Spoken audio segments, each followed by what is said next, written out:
The Dallas Mavericks are the luckiest franchise in basketball, and honestly, they got better from the Luka Doncic trade. They give up Luka, who once again got exposed in the playoffs by a Minnesota Timberwolves team that has multiple guards that expose him defensively.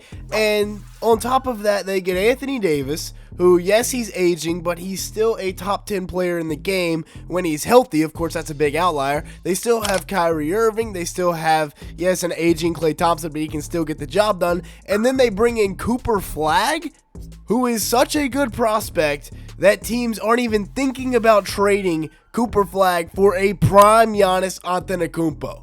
And the Mavericks defy the odds, jump all the way from 10, 11 to number 1 and get Cooper Flagg. Ridiculous. But it's almost as ridiculous as this man Cooper Flagg, because the hype is real. This man just led the best team in the country in every statistical category, 19.2 points a game, 7.5 rebounds, 4.3 assists per game. And this Duke team, per KenPom, was the best team in the last 25 years. Yes, they didn't win it all, but per 40, the numbers are ridiculous. This man is going to live up to the hype and then exceed some expectations. 48% shooting from the field, 39% from 3 on 4 attempts. The only way he doesn't live up to expectations is if the basketball gods strike back on the Dallas Mavericks and turn him into a bust.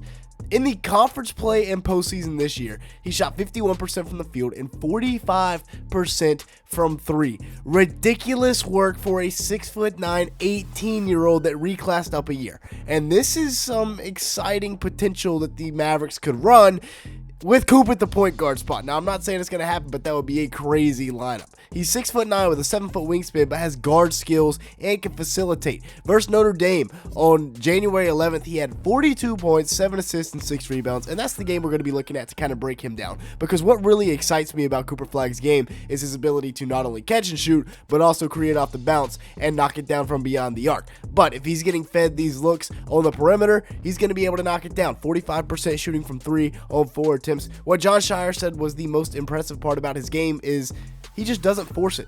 He lets the game come to him, plays with the flow, and when he needs to, he can knock down threes off the bounce, he can catch and shoot, or he can go to the rim. This is really good stuff right here. Next level stuff from an 18-year-old. They're going to get him isolated here on the elbow extended. He's going to hit him with a little jab step, a little polo rip through, get to his spot, elevate and celebrate, and knock down a mid-range jumper.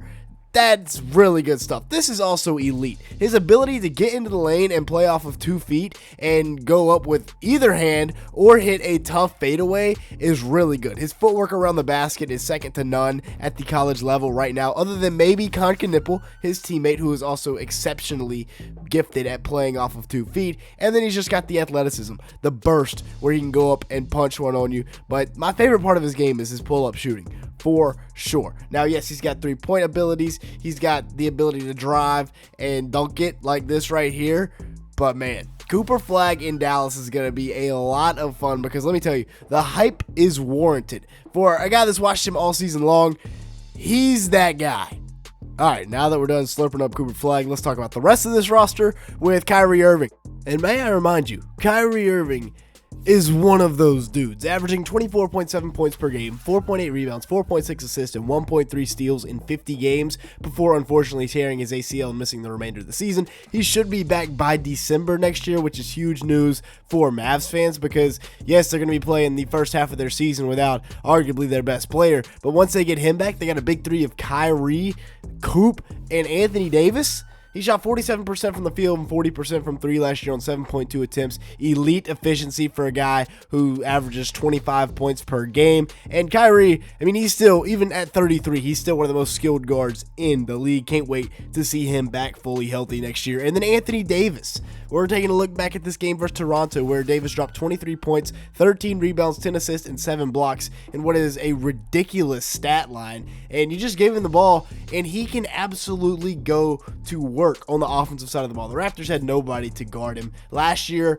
for the entire season, Lakers and Mavericks combined, he averaged 25 points a game, almost 12 rebounds, 3.5 assists, 2.2 blocks, and 1.2 steals per game. And he has clamps. That is why Nico Harrison traded for him. That's why Nico Harrison decided to give up the best offensive player in the game to bring in a guy like Anthony Davis, is because he has clamps and what he can do, how he impacts the game defensively. Now, yes, Nico's still going to have to go out and get a lead guard stopper on the perimeter, but he's got his interior force. With Anthony Davis, Daniel Gafford, PJ Washington, Derek Lively, it's going to be really, Cooper Flagg, it's going to be really tough to score inside on these Mavericks next year. And if he goes out and gets another point guard that can defend and can also score it, look out, because these Mavericks, if they stay healthy, which is of course the big if, they can be competing for an NBA championship once more next season with a completely revamped roster, including getting extremely lucky and pulling Cooper Flagg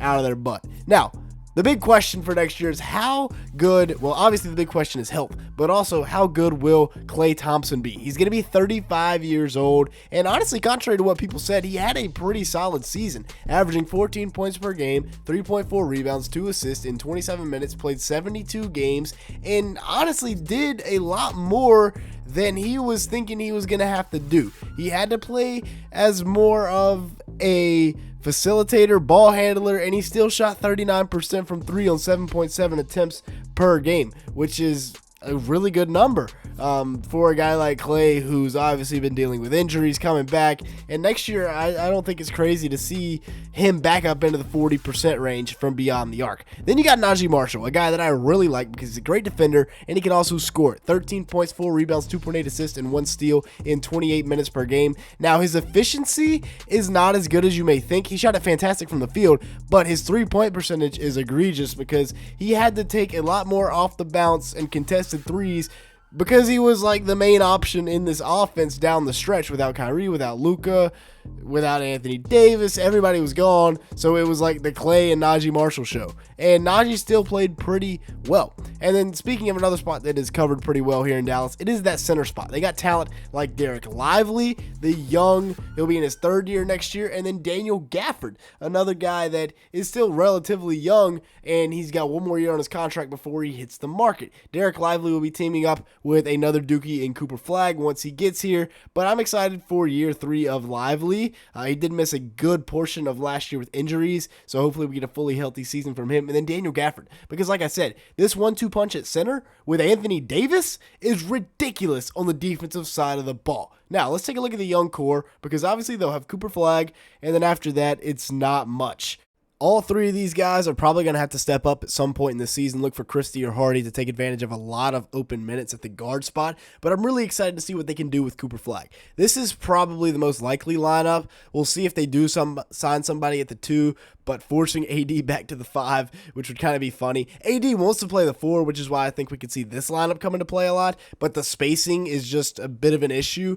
If Anthony Davis can hit threes, then they will be able to employ this lineup. If not, they won't, because they'll be able to bring in guys like Najee Marshall, PJ Washington, and Derek Lively off the bench, and that is a strong 8 when it comes to defense. This is also a strong defensive unit, saying screw it and throwing Coop at the point guard spot with PJ, AD, Derek Lively, and Kyrie. That's a fun lineup right there. But honestly, I'm happy for Mavericks fans. They got their new face of the franchise. I'm a Hornets fan, so I wanted him to stay in North Carolina, but if anybody deserves it, it's Mavericks fans, because they had a lunatic go out and trade the future of their franchise, the face of their franchise, for Anthony Davis. And no disrespect to Anthony Davis, but he's not as good as Luka. With that being said, that's going to be it for today's video. Thanks so much for watching. Make sure to the like button, leave me a comment down below, and hit the subscribe button if you did enjoy at any point. And with all that being said, thank you so much for watching today's video.